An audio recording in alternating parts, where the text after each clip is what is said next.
Welcome to life line. గుండె సంబంధిత సమస్యలు అలానే ఆత్మీయతతో గుండె వైద్యంపై వివరించడానికి pulse heart centre senior interventional cardiologist doctor MSS Mukherjee TV nine స్టూడియోలో ఉన్నారు. డాక్టర్తో మాట్లాడాలనుకునే వారు 66660337 లేకపోతే 66660338కి కాల్ చేయొచ్చు.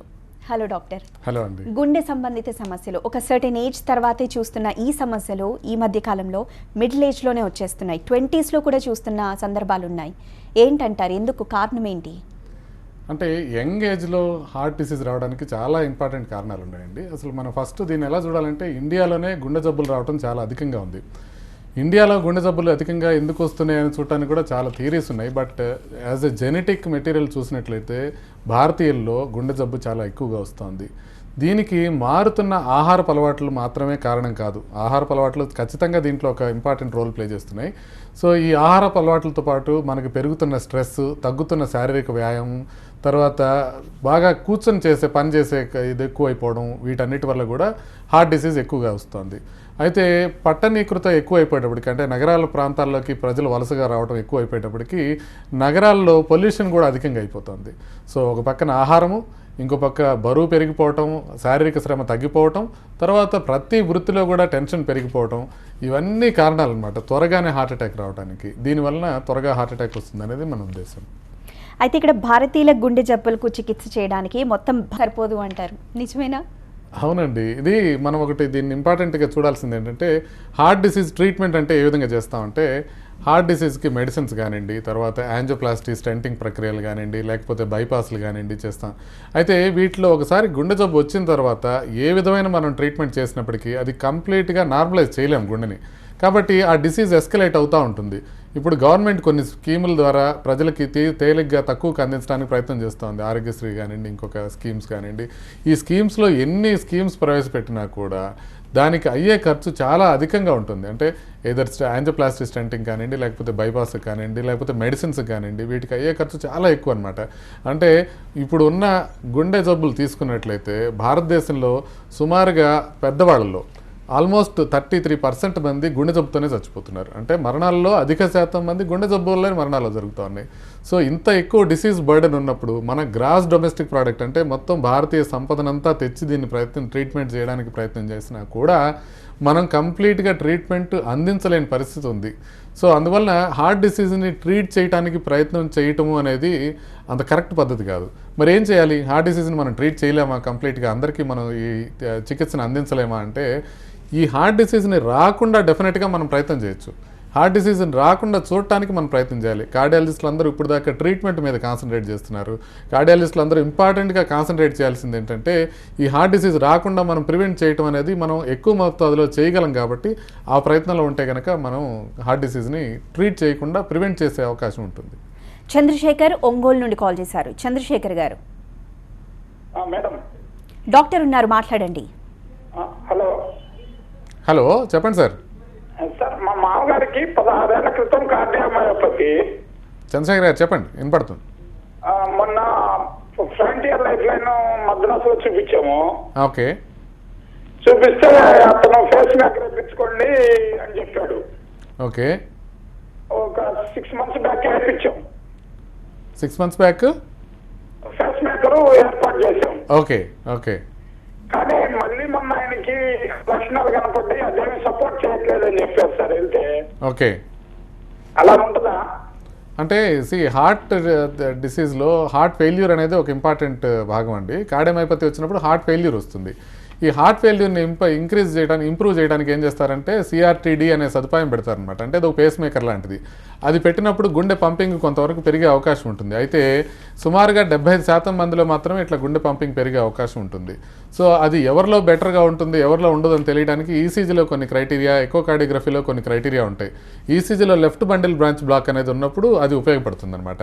ఎప్పుడైతే సిఆర్టీడీ పెట్టారో ఒక 75% మందిలోనే అది ఉపయోగపడుతుంది. మిగతా 20% మందిలో అది ఏ విధమైన ఇంప్రూవ్మెంట్ని చూపించదు. కాబట్టి సిఆర్టీడీ పెట్టేటప్పుడు ఇవన్నీ మనకి ఎక్స్ప్లెయిన్ చేసి పెట్టడం జరుగుతుంది. ఆ సిఆర్టీడీ కూడా కాస్ట్ చాలా ఎక్కువగా ఉంటుంది. సో ఇంత ఖర్చు పెట్టి పెట్టినప్పుడు కూడా కొంతమందికి ఒక 20% మందికి అది ఏ విధంగానూ పని చేయదు. కాబట్టి కొంతమందిలో పని చేయకపోవడం వాస్తవం. ఇక తర్వాత ఛాన్సెస్ ఏ విధంగా ఉంటాయంటే, ఇక తప్పనిసరి పరిస్థితుల్లో కార్డియాక్ ట్రాన్స్ప్లాంట్ చేయించుకోవాల్సిన అవసరం రావచ్చు. సాంబరెడ్డి వరంగల్ నుండి కాల్ చేశారు. సాంబరెడ్డి గారు, డాక్టర్ గారు నమస్కారం అండి. నమస్తే సామ్రెడ్డి గారు.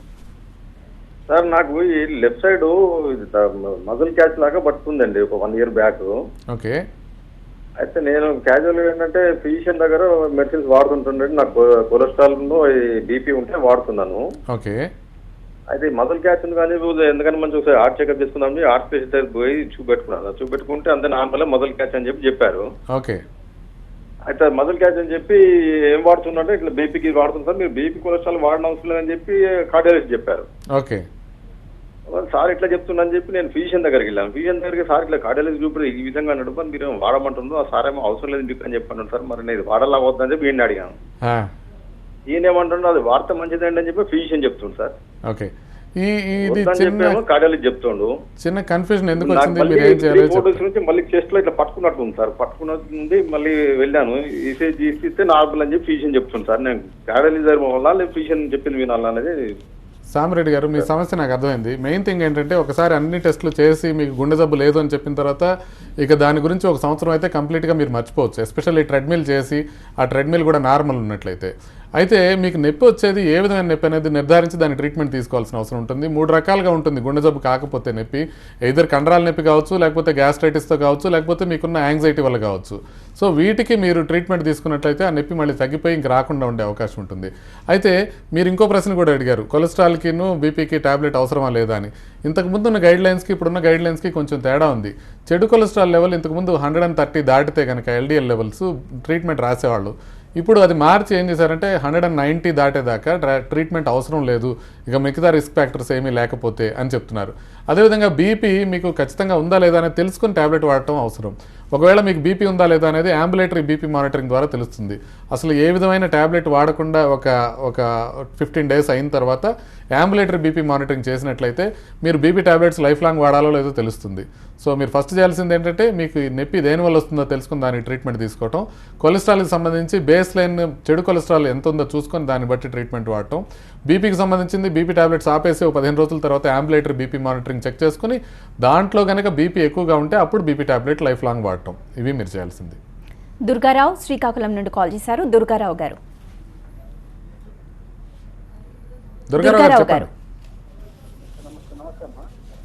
చెప్పండి, మీ సమస్య ఏంటో చెప్పండి.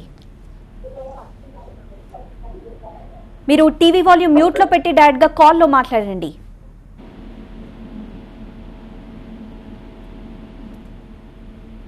దుర్గారావు గారు రైట్. సో కూకట్పల్లిలో గుండె జబ్బు సమస్య ఉన్న వాళ్ళు ఎవరన్నా ఏదైనా అడిగితే పల్స్ హార్ట్ దీని గురించే మాట్లాడుతూ ఉంటారు. డాక్టర్ ముఖర్జీని కలవాలి అంటుంటారు. What's the speciality? ఇది ఏం లేదండి, పల్స్ హార్ట్ అనేది ఒక 10 years క్రితం స్టార్ట్ చేయడం జరిగింది. అయితే దీంట్లో మనం 2 మెయిన్ థింగ్స్ మనం ఇన్కార్పొరేట్ చేయడం జరిగింది. ఒకటి గుండె జబ్బుకి నేను ఇందాక చెప్పినట్టు ప్రివెన్షన్ మోస్ట్ ఇంపార్టెంట్ అనేది. రెండోది గుండె జబ్బు విషయంలో ఆత్మీయతతో చేయటం అనేది రెండో ఇంపార్టెంట్ థింగ్. అంటే చాలాసార్లు ఇందాక మనకి ఆయన ఫోన్ చేశారు, చెన్నై తీసుకెళ్ళాను, పేస్ మేకర్ పెట్టించాను, అయినా కూడా గుండె మళ్ళీ వీక్గానే ఉంది అని. చాలాసార్లు గుండె జబ్బు విషయంలో మనం అశక్తులం అయిపోయి మనం ఏమీ చేయలేని పరిస్థితి ఉంటుంది. ట్రీట్మెంట్ కూడా కంప్లీట్గా చేయలేని పరిస్థితి ఉంటుంది హార్ట్ ట్రాన్స్ప్లాంటేషన్ తప్ప. అందుకని గుండె జబ్బు ఉన్న వాళ్ళకి మనం ట్రీట్మెంట్ అంటే ట్యాబ్లెట్స్, స్టెంట్లు, బైపాస్లే కాకుండా వాళ్ళకి ఆత్మీయత అనేది మోస్ట్ ఇంపార్టెంట్ థింగ్. అందుకని మా దగ్గరికి వచ్చే స్టాఫ్ని కూడా వాళ్ళని సెలెక్ట్ చేసుకోవాలంటే ఒకటి వాళ్ళు సరిగ్గా పేషెంట్తో మాట్లాడి ప్రాపర్గా బిహేవ్ చేస్తున్నారా లేదా అని. అందుకే కూకట్పల్లి వాళ్ళు కూడా అందరూ, అంటే నేను హైదరాబాద్ అంతా అని చెప్పను, కూకట్పల్లిలో మాత్రం అందరూ మమ్మల్ని అట్లా ఆదరించడం జరిగింది. మేము పేషెంట్లకి ఆదరించే కన్నా పేషెంట్లు మమ్మల్ని ఆదరించడం ఎక్కువైంది. సో ఆత్మీయత అనేది 2 సెన్స్లో నడుస్తుంది. చక్రవర్తి హైదరాబాద్ నుండి కాల్ చేశారు. చక్రవర్తి గారు నమస్తే సార్. నమస్తే చక్రవర్తి గారు, చెప్పండి. సార్ 2 weeks నుంచి కొంచెం బీపీలో ఫ్లక్చుయేషన్స్ వస్తున్నాయి సార్. 140/80, 150/90 అలా వస్తున్నాయి. దానికి బీపీ టాబ్లెట్ వాడుతున్నాను sir. Any other precautions have to take? నార్మల్గానే చక్రవర్తి గారు, బీపీ అనేది మారటమే సహజం, మారకుండా ఉండటం నార్మల్ కాదు. అంటే ఇప్పుడు నేను TV9 స్టూడియోలో కెమెరా ముందు కూర్చున్నాను కాబట్టి నా బీపీ సహజంగా కొంచెం ఎక్కువ ఉంటుంది. అదేవిధంగా కొంచెం గబగబా మెట్లు ఎక్కారనుకోండి బీపీ ఎక్కువ అవుతుంది. కొంచెం టెన్షన్ తీసుకున్నప్పుడు బీపీ ఎక్కువ అవుతుంది. మార్నింగ్ టైంలో కొంచెం తక్కువ ఉంటుంది, ఈవినింగ్ టైంలో కొంచెం ఎక్కువ ఉంటుంది. సో అలాగా డయోర్నల్ వేరియేషన్ అంటారు, పొద్దున్న నుంచి సాయంత్రం లోపల మారుతూనే ఉంటుంది. కాకపోతే ఇట్లా మీకు 140 నుంచి 150కి అట్లా ఒక 10 mm ఫ్లక్చువేషన్ ఏమీ ప్రాబ్లం లేదండి. సో అలా ఉండడమే నార్మల్. కాకపోతే ఎక్కువసేపు 150లో ఉంటుంటే కనుక మీరు బీపీ టాబ్లెట్ డోస్ పెంచి వాడాల్సిన అవసరం ఉంటుంది. కానీ కొంతమందికి ఏంటంటే బాగా ఫ్లక్చువేషన్ ఎక్కువ ఉంటుంది, వాళ్ళకి 200 ఒకసారి వచ్చి తర్వాత 120 ఒకసారి వస్తుంది. ఈ విధంగా ఇంత బాగా ఫ్లక్చువేషన్స్ ఉన్న వాళ్ళకి మాత్రం మనం ఏం చేయాలంటే వాళ్ళకి కొన్ని పరీక్షలు చేసుకోవాలి. ఫియోక్రోమోసైటోమా అని పొట్టలో ట్యూమర్స్ కనుక ఉంటే అట్లా అయ్యే అవకాశం ఉంటుంది. అలా ఉందా లేదా అనేది 24 అవర్ యూరిన్ మెటానెఫ్రిన్ అనే టెస్ట్ ఉంటుంది. ఆ యూరిన్ టెస్ట్ చేయించుకుంటే కనుక అది ఉందో లేదో తెలుస్తుంది. కాకపోతే అది గ్రాస్ ఫ్లక్చువేషన్స్ ఉన్న వాళ్ళకి మాత్రమే. నార్మల్గా ఫ్లక్చువేషన్స్ ఉండడం సహజం. మీరు చెప్పిన ఫ్లక్చువేషన్ అయితే చక్రవర్తి గారు ఏం పట్టించుకోవాల్సిన అవసరం లేదు, కంగారు పడద్దు. బీపీ టాబ్లెట్ అవసరమైతే మీ కార్డియాలజిస్ట్ని కలిసి కొంచెం పెంపించుకోండి. కర్నూలు నుండి కాల్ చేశారు రాజు గారు. హలో హలో రాజు గారు చెప్పండి. Sir good afternoon sir. Good afternoon అండి. సార్ నాకు వచ్చేసి కొంచెము గుండె దడ ఉంటుంది సార్ కొంచెము. హలో చెప్పండి సార్. గుండె బాగా దడగా ఉంటుంది సార్, నాకు కొంచెం ఫోబియా టైప్ లో దడ ఉంటుంది. నేను కొంచెం బీపీ కూడా సార్ ఒకసారి 140/80 తర్వాత 120/70 అలా వస్తుంది సార్. హలో చెప్పండి సార్. ఎందుకని చెప్పేసి నేనే స్టార్టింగ్ డోస్ ఆమ్లోడాక్ వాడుతున్నాను సార్, 5 mg తీసుకుంటాను స్టార్టింగ్ డోస్. ఓకే. అదే సార్, మరి దీన్ని ఫ్యూచర్ ఎట్లా అంటారు సార్? దీని అంటే మరి మొన్న డాక్టర్ దగ్గర టెస్ట్ చేస్తే రీసెంట్ గా 120/80 వచ్చింది సార్. అంటే but I'm continuing I'm on 5 mg sir, Amlodac 5 mg అండి. అదే సార్, గుండె దడ ఉంటుంది సార్. మీకు దడ అనేది ఎవరికైనా ఎందుకు వస్తుందంటే గుండె బాగా ఫాస్ట్ కొట్టుకున్నప్పుడు కానీ గుండె బాగా స్లో కొట్టుకున్నప్పుడు కానీ దడ వస్తుందండి. ఇట్లా కాకుండా గుండె ఇర్రెగ్యులర్ కొట్టుకున్నప్పుడు కూడా దడ వచ్చే అవకాశం ఉంటుంది. ఆమ్లోడిపిన్ అని మీరు టాబ్లెట్ వేస్తున్నారు, ఆమ్లోడిపిన్తో గుండె కొంచెం ఫాస్ట్గా కొట్టుకుంటుంది. మీరు బీపీ గురించి చెప్పారు కానీ హార్ట్ రేట్ గురించి చెప్పలేదు. హార్ట్ రేట్ కనుక ఎక్కువ ఉంటే ఇట్లా దడ వచ్చే అవకాశం ఉంటుంది. అదేవిధంగా కొంతమందికి ఏంటంటే దడ గబగబగబ కొట్టుకొని కొద్దిసేపు తర్వాత ఆటోమేటిక్గా ఆగిపోయే అవకాశం ఉంటుంది. ఇట్లా ఉండే వాళ్ళకి రిథమ్ డిస్టర్బెన్సెస్ అంటారు. సూప్రా వెంట్రికులర్ టెకికార్డియా కానీ వెంట్రికులర్ టెకికార్డియా కానీ ఇట్లాంటి రిథమ్ డిస్టర్బెన్సెస్ ఉంటాయి. సో మీరు ఖచ్చితంగా దడ అప్పుడప్పుడు వస్తుండి బాగా స్పీడ్గా కనుక గుండె కొట్టుకుంటున్నా, బాగా స్లోగా కనుక గుండె కొట్టుకుంటున్నా ఒక్కసారి కార్డియాలజిస్ట్ దగ్గరికి వెళ్ళి చెకప్ చేయించుకుంటే మీకు క్లియర్గా చెప్పే అవకాశం ఉంటుంది ఏ విధంగా ఉందని. బలరాం మహబూబ్ నగర్ నుండి కాల్ చేశారు. బలరాం గారు. నమస్తే సార్. నమస్తే బలరాం, చెప్పండి సార్. నాకు 2014 మే నెలల బాగా పెయిన్ వచ్చినట్లయితేనంటే యశోద హాస్పిటల్కి వచ్చిన సార్. చెప్పండి సార్. అక్కడ డాక్టర్ గారు చూసి ఎంజియోగ్రామ్ చేసి ఒక వాల్వ్ డ్యామేజ్ అయింది, మీకు వాల్వ్ ఇది చేయాలంటానని చేసిండ్రు సార్. ఓకే. ఓకే. చేసిన తర్వాత నేను ఇప్పుడు 2 years అవుతుంది సార్, అప్రాక్సిమేట్లీ 2 years అవుతుంది. ఇప్పుడు tablets Ecosprin 150/20 BP tablet sir, మెటఫోన్ 25 XL ఇచ్చింది సార్. ఓకే. నాకు బీపీ మాత్రము 130/80 ఉంటుంది సార్. ఇప్పుడు ఈ టాబ్లెట్స్ వాడాలన్నా ఇంకా ఇంకేమన్నా టాబ్లెట్స్ వాడాలన్నా సార్? అప్పుడప్పుడు వీపులు కుట్టుబట్టినట్ల వెనక ఇదైనట్ల పెయిన్ వస్తుంటుంది సార్. ఓకే. ఇప్పుడు ఆ బ్లాక్ ఏమైనా స్టెంటింగ్ అని ఏమైనా చేశారండి? ఇప్పుడు ప్రస్తుతము 59 సార్. ఓకే. ఓకే. ఓకే. అయితే మీకు యూజువల్గా బ్లాక్ ఉండి బ్లాక్ ట్రీట్మెంట్ జరిగిన తర్వాత ఈ కామన్ ట్రీట్మెంట్ అంటే మీరు ఎకోస్ప్రిన్ అన్నారు కానీ ఎకోస్ప్రిన్ ఏవి అని ఉంటుంది 75+20 ప్లస్ మీరు మెటప్రలాల్ వాడుతున్నారు. ఈ రెండు సరిపోతాయి మీకు. కానీ మీరు ఒకసారి సంవత్సరం అయిపోయిన తర్వాత ట్రీట్మెంట్ తీసుకున్న తర్వాత ఒకసారి చెకప్ చేయించుకోవాలి. అంటే ఈకో ట్రెడ్మిల్లు ఇవి చేయించుకొని ఆ ట్రీట్మెంట్ జరిగింది కరెక్ట్గా ఉందా లేదా ఒకసారి చూసుకుంటే కనుక అది నార్మల్ ఉంటే ఇవే టాబ్లెట్స్ మీరు లైఫ్ లాంగ్ కంటిన్యూ చేస్తే సరిపోతుంది. బట్ మీరు రెగ్యులర్ ఇంటర్వెల్స్లో మీ షుగర్ లెవెల్స్, మీ లిపిడ్ ప్రొఫైల్ అంటే కొలెస్ట్రాల్ లెవెల్స్, చెడు కొలెస్ట్రాల్ మంచి కొలెస్ట్రాల్ ఎలా ఉన్నాయి ఇవి మనం రెగ్యులర్ లెవెల్స్ ఇంటర్వెల్స్లో చెక్ చేసుకుంటూ ఉండాలి. కనీసం సంవత్సరానికి ఒక్కసారైనా ఇవి చెక్ చేసుకుంటూ ఉండాలి. ఆత్మీయతతో గుండె వైద్యం అంటే ఏంటి?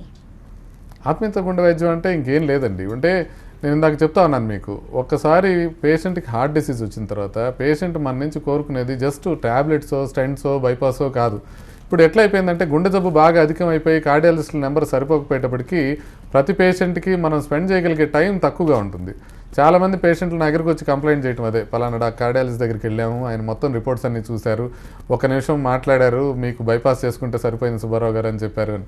కానీ వాళ్ళకి కావాల్సింది ఏంటంటే వాళ్ళకి ఒక స్వాంతన కావాలి. ఇప్పుడు గుండె జబ్బు ఉందని తెలిసినా లేదని తెలిసినా అది క్లియర్గా ఎక్స్ప్లెయిన్ చేసి వాళ్ళకి దానికి సంబంధించిన ఒక విధమైన భరోసా ఇవ్వగలగాలి. ఓకే, ఒకవేళ నిజంగా ట్రీట్ చేయలేని సమస్య ఉందనుకోండి, దాని గురించి వాళ్ళకి కంప్లీట్గా మనం చెప్పగలగాలి. ఓకే, మీకున్న ఈ ప్రాబ్లం ఇదండి, దీన్ని మనం కంప్లీట్గా ట్రీట్ చేయలేకపోతున్నాం అని. నిజంగా చాలా వరకు సర్ప్రైజ్ అవుతుంది అనమాట. అంటే పేషెంట్స్కి ఉన్న ధైర్యం చూస్తే మనకే సర్ప్రైజ్ అనిపిస్తుంది. నిజంగా అంత ధైర్యంగా ఉంటారు మనం ఉన్నది కనుక ఉన్నట్లు విపులంగా వాళ్ళకి చెప్తే. పేషెంట్స్ కోరుకునేది కేవలం ట్రీట్మెంట్ మాత్రమే కాదు, వాళ్ళకి కోరుకునేది ఒక స్వాంతన అని కూడా ఉండే కాన్సెప్ట్తోనే ఆత్మీయతతో గుండె వైద్యం అనే కాన్సెప్ట్ అమ్మా. దాని గురించి మరో కాల్ ఉన్నారు, శాంతి గారు. హలో, నమస్తే డాక్టర్. నమస్తే అండి. సార్, రీసెంట్గా నేను పేపర్లో చదివాను సార్, హార్ట్ అటాక్ రాకుండా ముందుగా డైలీ ఎకోస్ప్రిన్ టాబ్లెట్స్ వాడితే రాకుండా ఉంటుంది అని చదివాను సార్. వాడొచ్చా సార్ అది? అంటే ఎకోస్ప్రిన్ అనేది రిస్క్ ఫ్యాక్టర్స్ ఉన్నప్పుడు మాత్రమే తీసుకోవాలమ్మా. ఎకోస్ప్రిన్ అనేది హార్ట్ డిసీజ్ ఉన్న వాళ్ళకి ఒక అద్భుతమైన ఔషధం, చాలా బాగా పనిచేస్తుంది. అంటే ఒకసారి హార్ట్ అటాక్ వచ్చిన తర్వాత అది రాకుండా ఖచ్చితంగా ప్రివెంట్ చేస్తుంది.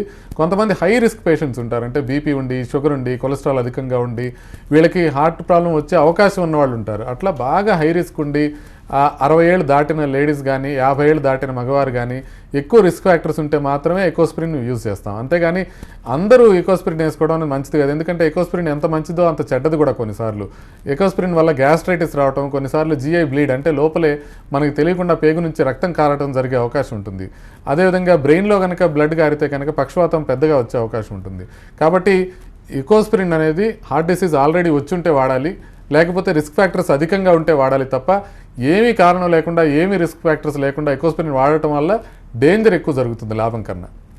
స్ట్రెస్, ఒత్తిడి అనేది ఈ రోజుల్లో ప్రతి ఒక్కరూ ఎదుర్కొంటున్న సమస్య. దీనికి ఏమన్నా మందులు అందుబాటులో ఉన్నాయా? అసలు మందులు తీసుకోవచ్చా? అంటే ఒత్తిడికి మందులు చాలా వరకు అందుబాటులో ఉన్నాయండి, కానీ ఒత్తిడికి మందులే సమాధానం కాదు. మనం ఏంటంటే మనం ఇప్పుడు ఉన్న ప్రొఫెషన్లో నా దగ్గరికి వచ్చి పేషెంట్లు అందరూ అదే చెప్తుంటారు, మాకు చాలా స్ట్రెస్ ఉందండి, చాలా టెన్షన్ ఉందండి. నేను ఒకటే చెప్తాను, మీరు రోడ్డు మీద మనం హాకర్స్ అమ్ముకునే వాళ్ళ దగ్గర నుంచి మోడీ గారి దాకా స్ట్రెస్ లేని వ్యక్తి ఎవరన్నా సమాజంలో ఉన్నారా? లేరు, ఖచ్చితంగా లేరు. ఎందుకు అట్లా తయారయ్యింది అంటే, ఒకటి మనం ఒకళ్ళనొకళ్ళు కంపేర్ చేసుకోవడం. ఓకే, ఈ కార్డియాలజిస్టు ఈ కారు కొన్నాడు, ఇంకో కార్డియాలజిస్ట్ ఏం కారు కొంటున్నాడు, ఈ బిజినెస్ మ్యాన్ ఇంత ఇల్లు కట్టాడు, ఇంకో బిజినెస్ మ్యాన్ ఏమి ఇల్లు కొన్నాడు, ఈయన ఇంత పొలం కొన్నాడు, ఇంకొక ఆయన ఎంత పొలం కొన్నాడు. సో దీనికి భారతీయతలోనే ఒక పెద్ద సొల్యూషన్ ఉందండి, యోగా అని. యోగా అనేది, మెడిటేషన్ అనేది రెగ్యులర్గా చేసుకుంటే, ఫిజికల్ ఎక్సర్సైజ్ కనుక రెగ్యులర్గా చేస్తే, ఎప్పుడు చెప్తుంటాను నేను, ఎక్సర్సైజ్ అనేది చాలా తక్కువ యూజ్ చేసే యాంటీ డిప్రెసెంట్. బాగా మనం రెగ్యులర్గా కనుక వాకింగ్ లేకపోతే జాగింగ్ చేసినట్లయితే మనకు ఖచ్చితంగా డిప్రెషన్ కానీ స్ట్రెస్ కానీ తగ్గిపోతుంది. అదేవిధంగా యోగా కానీ మెడిటేషన్ కానీ రెగ్యులర్గా చేసుకుంటుంటే ఈ విధంగా మనకి ఒత్తిడి తగ్గే అవకాశం ఉంటుంది. అంతే తప్ప ఒత్తిడికి ప్రతిసారి మెడిసిన్ వాడడం మంచిది కాదు. మెడిసిన్స్ అందుబాటులో ఉన్నాయి, ఒత్తిడి ఖచ్చితంగా తగ్గుతుంది. కానీ మెడిసిన్ వేసుకున్నప్పుడు మాత్రమే ఒత్తిడి తగ్గుతుందంటే రేపొద్దున ఆ మెడిసిన్ దొరుకుతుందా లేదా అనే ఒత్తిడి కూడా కలుస్తుంది. కాబట్టి సాధ్యమైనంత వరకు మెడిసిన్ లేకుండా ఒత్తిడి తగ్గించుకునే ప్రయత్నం చేయాలి. నరసింహారెడ్డి వరంగల్ నుండి కాల్ చేశారు. నరసింహారెడ్డి గారు. నమస్తే అండి. నమస్తే నరసింహారెడ్డి గారు, చెప్పండి. సార్, నిన్న మా మిస్సెస్కి చెస్ట్ పెయిన్ ఉందంటే తీసుకెళ్ళాను సార్. ఆ, తీసుకెళ్తే ఈసీజీ తీశారు. ఈసీజీలో వచ్చేసి 800 సైలెన్స్ రిథమ్ అని వచ్చారు. ఏమన్నారు? 800 సైలెన్స్ రిథమ్ అని కింద డయాగ్నోస్ ఇన్ఫర్మేషన్ దగ్గర 700 లెవెల్ అబ్నార్మల్ ఉంది. అంటే దీనివల్ల ప్రాబ్లం ఉంది కదా? అంటే ఈసీజీలో 700, 800 అనేవి ఉండదండి. సైనస్ రిథమ్ అనేది నార్మలే. ఈ 800 అనేది ట్రోపనిన్ వాల్యూ కానీ ఇంకేదైనా అయి ఉండొచ్చు, కానీ 800 అనేది ఈసీజీలో ఉండదు. మరి మీకు ఏం రాశారో ఏమర్థమైందో. కాకపోతే ఒకటేంటంటే ఈసీజీ నార్మల్గా ఉన్నంత మాత్రాన గుండె జబ్బు లేదని కాదు, అదేవిధంగా 2D ఎకో చేసి 2D ఎకో నార్మల్ ఉన్నంత మాత్రాన గుండె జబ్బు లేదు అని కాదు. ఎందుకంటే హార్ట్ అటాక్ రావడానికి ఒక అరగంట ముందు కూడా ఈసీజీ 2D ఎకో నార్మలే ఉంటాయి. మరి ఎలా తెలుసుకోవాలి హార్ట్ ప్రాబ్లం ఉందా లేదా అనేది? దానికి ట్రెడ్మిల్ టెస్ట్ అనేది ఉంటుంది. ట్రెడ్మిల్ టెస్ట్ కూడా చేసుకోవాలి. 2D ఎకో ఈసీజీతో పాటు ట్రెడ్మిల్ కూడా చేసుకుంటే, ట్రెడ్మిల్ నార్మల్ ఉంటే నెక్స్ట్ 1 year వరకు హార్ట్ అటాక్ రాకుండా ఉంటుంది అనేది మనం చెప్పొచ్చు. కానీ పెయిన్ ఉన్న టైంలో మనం ట్రెడ్మిల్ చేయలేం, పెయిన్ తగ్గిన తర్వాత మాత్రమే చేయాల్సి ఉంటుంది. కాబట్టి ఉన్న పెయిన్ గుండెదా కాదా అనేది తెలుసుకోవడం ఇంపార్టెంట్. అంటే ఛాతీకి మధ్య భాగంలో ఉండి నడిస్తే ఎక్కువ అయ్యి చెమటలు బట్టి ఎడం చేతికి కానీ గొంతుకు కానీ పాకే నొప్పి గుండెకి సంబంధించింది. అలా కాకుండా గుచ్చుకున్నట్టు ఉండే నొప్పి ఎడం వైపు కానీ కుడివైపు కానీ ఉండి గాలి పీల్చుకుంటే ఎక్కువ అయ్యే నొప్పి గుండెకి సంబంధించింది కాదు. సో ఈ విధంగా గుండెకి సంబంధించిన నొప్పే కాదా, రిస్క్ ఫ్యాక్టర్స్ ఉన్నాయా లేదా అనేది ఐడెంటిఫై చేసి దాన్ని బట్టి మనం ట్రీట్ చేయాల్సిన అవసరం ఉంటుంది. అసలు గుండె సంబంధిత సమస్యలు రాకుండా ఎలాంటి జాగ్రత్తలు తీసుకోవాలి? మేడ్ బిన్ ఫుడ్, లైఫ్ స్టైల్, వర్క్ అన్ని విషయాల్లో ముఖ్యంగా మనం ఫుడ్ విషయంలో ఏం జాగ్రత్తలు తీసుకోవాలి ఒకసారి ఫస్ట్ చూద్దాం. ఫుడ్ విషయంలో రెడ్ మీట్ తీసుకోకుండా ఉండాలి. Cholesterol is of naughty list అని చెప్పి వాట్సాప్లో పదే మెసేజ్ వస్తుంది. అంటే కొలెస్ట్రాల్ తినొచ్చు, కొలెస్ట్రాల్ తినకూడదని ఇంతకు ముందాగా చెప్పారని. కానీ ఆ మెసేజ్ మీరు జాగ్రత్తగా చదివినట్లయితే బ్లడ్లో ఉన్న కొలెస్ట్రాల్ స్టిల్ ఇంపార్టెంట్. మనం తినే కొలెస్ట్రాల్ వల్ల బ్లడ్లో కొలెస్ట్రాల్ మారకపోవచ్చు అనేది మాత్రమే ఆ మెసేజ్లో ఉంది. కాబట్టి మనం అవాయిడ్ చేయాల్సింది ఏంటి? రెడ్ మీట్ అంటే మటన్ లాంటిది అవాయిడ్ చేయాలి. Chicken, white meet, chicken, fish తీసుకోవచ్చు. ఎగ్ తీసుకుంటే ఎగ్ వైట్ తీసుకుని ఎల్లో వదిలేసేయాలి. కూరగాయలు తీసుకుంటే అన్నీ శుభ్రంగా తీసుకోవచ్చు. దుంపకూరలు తగ్గించుకోవాలి. బంగాళదుంపలు, చామదుంపలు, కంద ఇలాంటివి తగ్గించాలి. క్యారెట్, బీట్రూట్ తినొచ్చు. నూనెలో వేపిన పదార్థాలు తక్కువ చేయాల్సిన అవసరం ఉంటుంది. అంటే మన బజ్జీలు, సమోసాలు, పకోడీలు, గారెలు, పూరీలు, చక్రాలు, చిప్స్, బూందీ, వడియాలు ఇట్లాంటివి తక్కువ తినాల్సిన అవసరం ఉంటుంది. వెన్న, నెయ్యి, మీగడ, స్వీట్లు, ఐస్ క్రీమ్స్ ఇవి అవాయిడ్ చేయాలి. మరి అన్నీ అవాయిడ్ చేస్తే ఇంకేం తినాలి డాక్టర్ గారు అంటే రొటీన్గా మనం తినే ఫుడ్స్ అన్నీ చక్కగా తినొచ్చు. కూరగాయలన్నీ నార్మల్గా తీసుకోవచ్చు. కానీ ఇన్ జనరల్ మనం కార్బోహైడ్రేట్ లెవెల్స్ తగ్గించుకొని మిగతా పెంచుకోవాల్సిన అవసరం ఉంటుంది. అంటే రైస్ కానీ లేకపోతే రోటీ కానీ క్వాంటిటీ తగ్గించుకొని దాని ద్వారా కూరలు ఎక్కువ తీసుకోవాల్సిన అవసరం ఉంటుంది. సో ఈ విధంగా డైట్ విషయంలో మనం జాగ్రత్తలు తీసుకోవాలి. అదేవిధంగా ఎక్సర్సైజ్ విషయంలో జాగ్రత్తలు తీసుకోవాలి. రోజు కనీసం 30 నుంచి 45 నిమిషాలు రెగ్యులర్గా నడవాల్సిన అవసరం ఉంటుంది. వేగంగా అట్లీస్ట్ వారంలో 5 రోజులు గట్టిగా నడవాల్సిన అవసరం ఉంటుంది. అదే కాకుండా మానసిక ఒత్తిడి నేను ఇందాక చెప్పినట్టు తగ్గించుకోవాల్సిన అవసరం ఉంటుంది. గుండె జబ్బు ఉందా లేదా అనేది ఖచ్చితంగా చెకప్ చేయించుకొని పరీక్ష చేయించుకోవాల్సిన అవసరం ఉంటుంది. గుండె జబ్బు లేకపోయినా కూడా గుండెకి సంబంధించిన రిస్క్ ఫ్యాక్టర్స్ని మనం ఐడెంటిఫై చేసి ట్రీట్మెంట్ తీసుకోవాల్సిన అవసరం ఉంటుంది. అంటే మీకు బీపీ ఉందా లేదా, షుగర్ ఉందా లేదా, కొలెస్ట్రాల్ ఉందా లేదా, ఇవన్నీ మనం చూసి మనిషిని చెప్పలేం. కాబట్టి వాటికి సంబంధించిన పరీక్షలు చేసుకోవాల్సిన అవసరం ఉంటుంది. చూసుకొని దాని ద్వారా వాటిని నెంబర్స్ కనుక కంట్రోల్ పెట్టుకుంటే మనకి గుండె జబ్బు రాకుండా ఉండే అవకాశం ఉంటుంది. Right, thank you doctor. ఇది ఈరోజు లైఫ్ లైన్. చూస్తూనే ఉండండి TV9.